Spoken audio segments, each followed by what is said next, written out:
বিয়ের পর থেকে দীর্ঘদিন ধরে এই বাড়ির গৃহবধূর ওপর নির্যাতন মানসিক এবং শারীরিকভাবে হতো, ঝগড়া অশান্তি বহুবার পাড়ার বহু ক্লাব সংগঠন থেকে শুরু করে পাড়ার অনেকেই সেখানে দাঁড়িয়ে অনেকবার বলে গেছিল।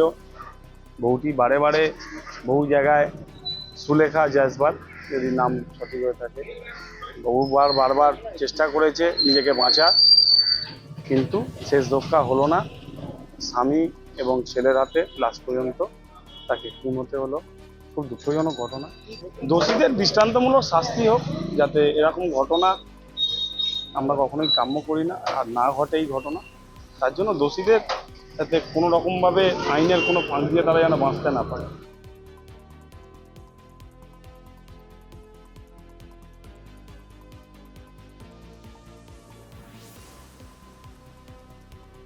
বিগত 10 বছর এদের হচ্ছে বাপের বাড়ি হচ্ছে ইছানগরে, বরগেছিয়া ইছানগরে।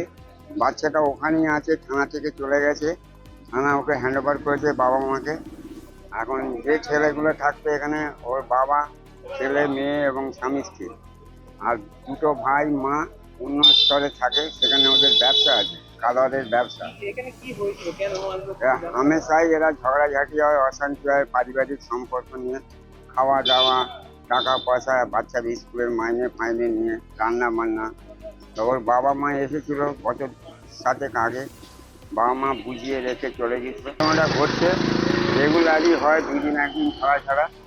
তো মেয়েটা এক জায়গায় কাজে লেগেছিল, বউ যে মারা গেছে সে এক জায়গায় কাজে লেগেছিল, বাচ্চাটাকে বাবা দিয়ে আসতো এ করতো। তো গত ব্যাপারটা হামেশাই মারধর করতো। এখানে ক্লাবের লোক ওকে স্টেপ নিয়েছিল, বুঝিয়েছিল, মারধর করেছিল ক্লাবের ছেলেগুলো, বউকে বেদরক মারতে ফাটিয়ে ফুটিয়ে যায়।